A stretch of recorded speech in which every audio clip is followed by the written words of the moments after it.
ब्रिजवासी राधे राधे असं का म्हणतात? श्रीकृष्णाची प्रियतमा असलेली सर्वश्रेष्ठ गोपी कोण? तर उत्तर येईल राधा.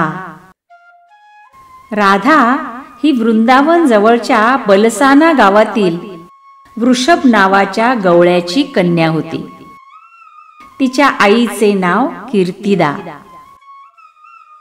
श्रीकृष्णाच्या बाललीलेत राधेचे महत्त्वाचे योगदान आहे. राधेचे श्रीकृष्णाविषयीचे प्रेम सामाजिक बंधनांना पार करून दिव्य भावाने रुजले आणि वाढीस लागले. संस्कृत काव्य जगतात राधा कृष्णाची प्रेयसी म्हणून परिचित आहे. राधा कृष्णाच्या प्रेमावर अनेक कवींनी साहित्यकांनी विविध रचना केल्या आहेत. राधा ही शुकदेवांची गुरु आहे हे बहुतेकांना माहीत नसावं. शुकदेव हे पूर्वजन्मात पोपट होते. हा पोपट लीला कुंजमध्ये राधे हे राधे हे राधे असे नित्य म्हणत असे. कृष्ण गोपींबरोबर क्रीडा करायचे तेव्हा शुकदेव अखंड राधेच्या नावाचेच कीर्तन करायचे. एक दिवस राधा स्वतः तेथे आली. हा कोण बरं माझ्या नावाचा जप करतो आहे हे ती पाहू लागली, शोधू लागली. तिची नजर पोपटावर पडली तर तो पोपट तिच्याच नावाचा जप करत होता. ती पोपटाला म्हणाली, वत्स, कृष्ण म्हणा, कृष्ण म्हणा, कृष्ण कृष्ण. तर पोपट म्हणाला, राधाई म्हणा, राधाई म्हणा, राधाई राधाई. अरे बेटा, कृष्ण म्हण, कृष्ण म्हण. तू माझं नाव घेतो पण तुझा खरा पिता कृष्ण आहे म्हणून तू कृष्ण म्हण, कृष्ण. याप्रमाणे राधा त्या पोपटाला मंत्र दीक्षा देत होती. त्याचवेळी कृष्ण तेथे आला.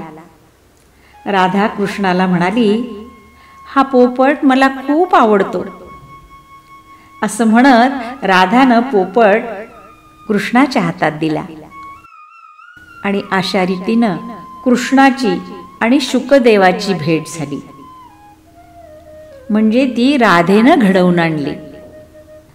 राधा ही शुकदेवाची गुरु आहे म्हणून भागवतात शुकदेव उवाच याऐवजी श्री शुक उवाच असे लिहिले आहे.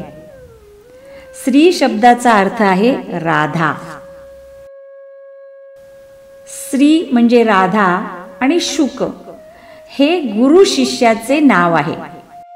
भागवतात कुणाच्याही नावापुढे श्री हे विशेषण लिहिलेले नाही. ब्रह्मा उवाच, सनत कुमार उवाच, व्यास उवाच असे लिहिले आहे. अगदी व्यासांच्या नावापुढे देखील श्री विशेषण वापरलेले नाही. फक्त शुकदेवांसाठीच हे विशेषण वापरलेले आहे. हे विशेष. शुकदेव श्रीचे, राधेचे कृपा पात्र आहेत, शिष्य आहेत म्हणून त्यांच्यासाठी श्री हे विशेषण वापरण्यात आलेले आहे. राधा पवित्र तसेच पुण्यतम आराधनेची प्रतीक आहे. खरी आराधना व पवित्र शुद्ध प्रेमाचा परस्पर संबंध आहे. राधा शब्दाबरोबर प्रेमात लीन, भक्तीच्या विपुलतेने भारलेल्या भावनेच्या उत्कर्षाचा संबंध बांधला गेला आहे. आणि हळूहळू राधा विशाल प्रेमाच्या प्रतिमा रूपात साहित्य तसेच धर्मात प्रतिष्ठित होत गेली. म्हणूनच आपल्या साहित्यात जर राधा आणि कृष्णाला दूर केले तर आपले साहित्य रंक होईल, नीरस होईल. श्रीकृष्णाचे आणि राधेचे पुनर्मिलन कुरुक्षेत्रात झाले.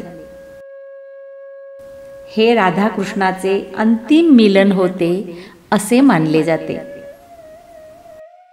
श्री राधाच आद्य शक्ती आहे, जोडणारी शक्ती आहे, मोहक आनंद देणारी शक्ती आहे. जगात विखुरलेल्या जीवांचे श्रीकृष्णाबरोबर मिलन करण्यास प्रवृत्त करणारी शक्ती आहे. ती ब्रजमधली स्वामिनी अधीश्वर देवी राधिका आहे. म्हणून वृंदावनातले महात्मा राधे राधे असा जप करतात. राधाची कृपा ज्याच्यावर होते त्या जीवाला कृष्णाचे दर्शन ती देते. त्या जीवाला राधा प्रभूजवळ म्हणजेच कृष्णाजवळ घेऊन जाते. राधेला भेटून कृष्ण स्वतःच्या योग्य आनंद स्वरूपाची अनुभूती घेतो आणि अशा रीतीने श्रीकृष्णाच्या आत्मस्वरूपाच्या अनुभूतीला राधाच कारण आहे. राधा भक्त आणि भगवान या दोघांमधली मध्यस्थ आहे.